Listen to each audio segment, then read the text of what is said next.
Hello and welcome to Encore. Coming up in today's music show, Rihanna recreates a winning partnership with Calvin Harris on This Is What We Came For. We check out the duo's new video. It's the UK's biggest summer gathering. Glastonbury pulls the crowds once again with a series of touching tribute acts. And going back to his roots, poet, writer and musician Anthony Joseph mixes calypso, jazz and funk on his new record. He joins us in the studio to tell us more.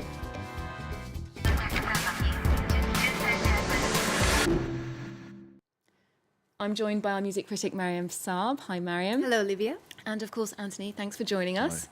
Let's start with your new record. Now, you've split your life between Trinidad and the UK, and the record's called Caribbean Roots. So how do these cultural roots manifest in your life and in your music? Well, it's called Caribbean Roots because I think I'm trying to create a space where we can identify the Caribbean as our place of origin, rather than always looking elsewhere.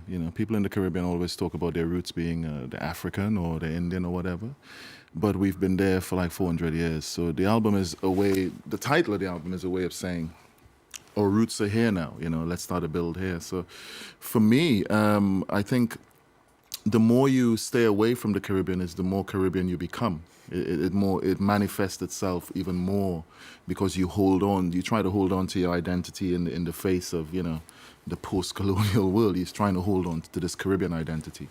So you become more Caribbean. So for me, it's returning to roots, but maintaining and affirming the roots. A reflection on that diaspora experience. Yeah. Well, let's take a look at a track from that album. This is Slinger. If somebody teeth your woman, it's probably Slinger.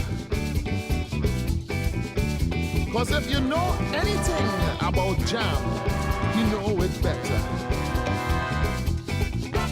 So when a big fat man with gun in the hand or no teeth woman, roll it back again.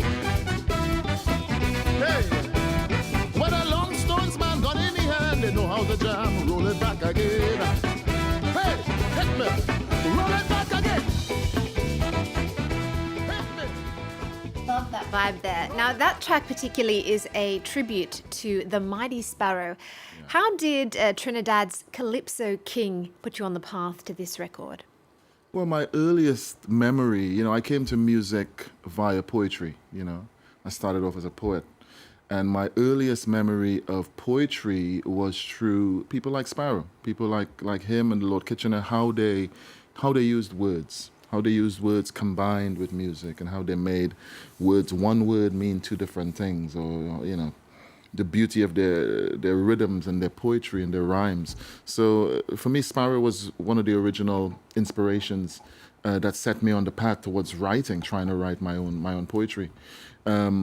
And as a Trinidadian, Sparrow is a really important figure for Trinidadian history and Trinidadian culture.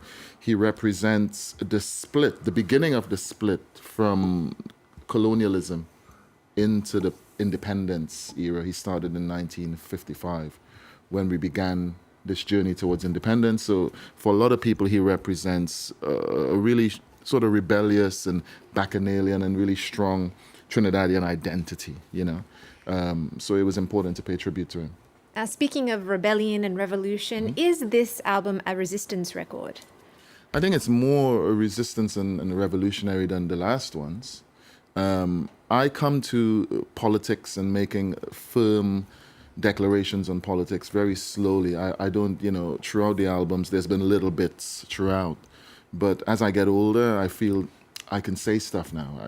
I've lived, I understand. Like what? Things. What's been your greatest struggle in life and music?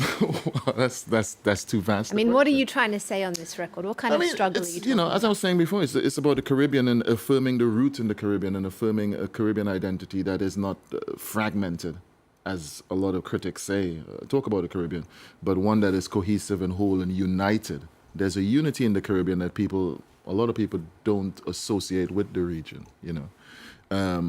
So for me, I guess, I don't know if it's a struggle, but affirming that and reclaiming that space where you say, I'm a Caribbean person, I'm a Trinidadian. I'm not African. I'm not Indian. I'm a Trinidadian. And creating a space for that has been interesting.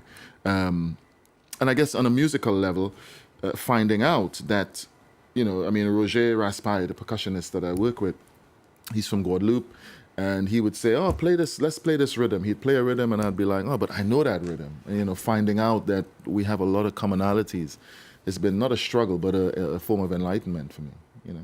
Right, well, we're moving on to new releases now. French electro duo Cassius are back after a decade-long break. Their new record's called Ibifornia. Mariam, was that worth the wait? Cassius are back, and we're happy about it. They're back on rotation with a record powered by its star-studded collaborations. Beastie Boys, Mike D, and Cat Power come out swinging on their first single. Let's take a look. This is Action.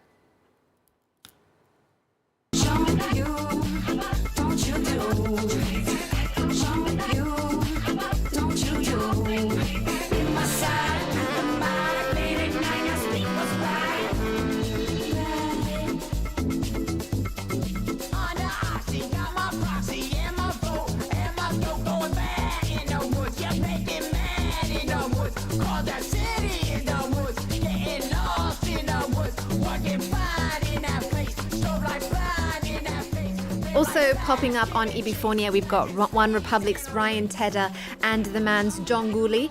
Pharrell Williams is back in Cassius's corner after working together on their last album, 2006's 15 Again. Now, the title Ibifornia is a play on Ibiza and California. Cassius duo Philip Dar and Boom Bass say the record is a celebration of everything they love about Californian pop and the free spirit of Ibizan underground house. Now, the record's vibe is really about finding your utopia and dancing there. Okay, now we're moving to another chart-topping duo. That's Rihanna and Calvin Harris. They struck gold with We Found Love previously, and they're back together with This Is What We Came For, or You Came For, indeed.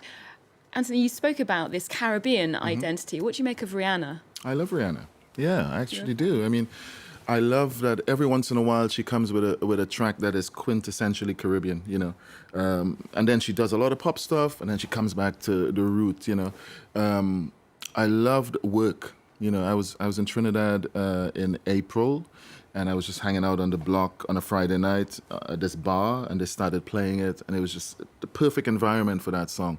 The heat of Trinidad, Friday night in the city, this bar, people drinking rum and partying in the street, and Work playing and people dancing. It was amazing. I was like, right, this is the right place for this. Hugely successful, it's true. Mariam, what do you make of this new one? Well, written and produced by Scottish DJ Calvin Harris, This Is What You Came For is another predictable play at a summer smash. Given what it sets out to do, the song checks all the right boxes. It's already a fan favourite. The single peaked at number 7 on the US Billboard Hot 100, making it Rihanna's 28th break into the US top 10 and Calvin Harris's 4th. Charting all over the world, the single hit the number 1 spot in Australia, Ireland and Scotland. And now the hype surrounding the Clips release on Friday put the song back at number 1 on worldwide iTunes. If you want more of the same, Calvin Harris also released a 3-track remix EP of the song. Let's check it out. This is What She Came For.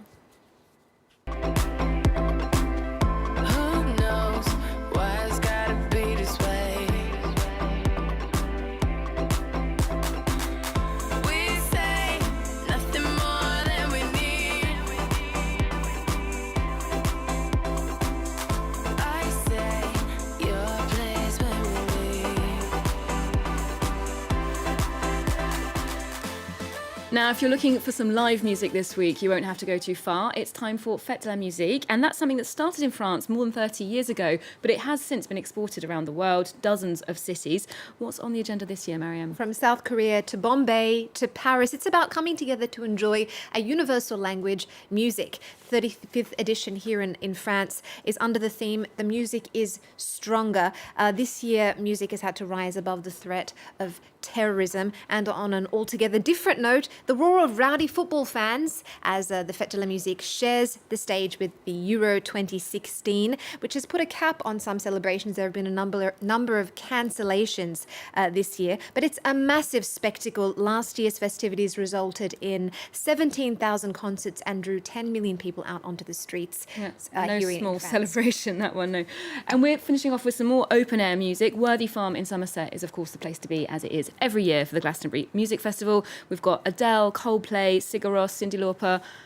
Anthony, are you a fan of Glastonbury festivals generally? Yes, I've done it twice. I did it twice over the last, 5 years or so. It's an experience. It's like going to another country for like a day or so.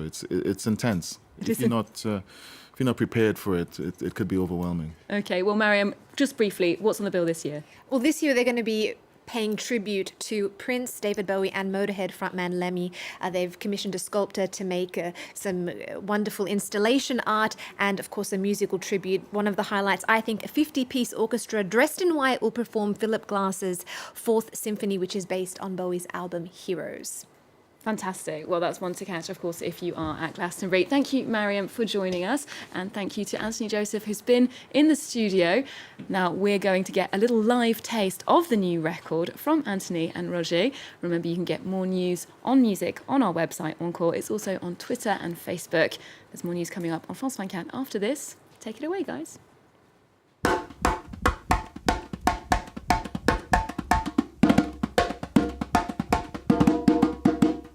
Well, if they want to fight, let them fight. Mano, mano, time to dead. Need a man afraid that. Luke to grapple the bandit by the neck, but folds of neck under there like bathing in rancid water. From living in the desert and then Matt neck turning green. From bad mind, from wickedness. Jumbie making nest inside of there like stinging bees in mud. It tender, it infected that neck. So when Luke really starts to apply pressure on the bandit, the old man humble and puff, and he fall to a knee to contemplate his agony, and he bawl. If I dead, I dead. If I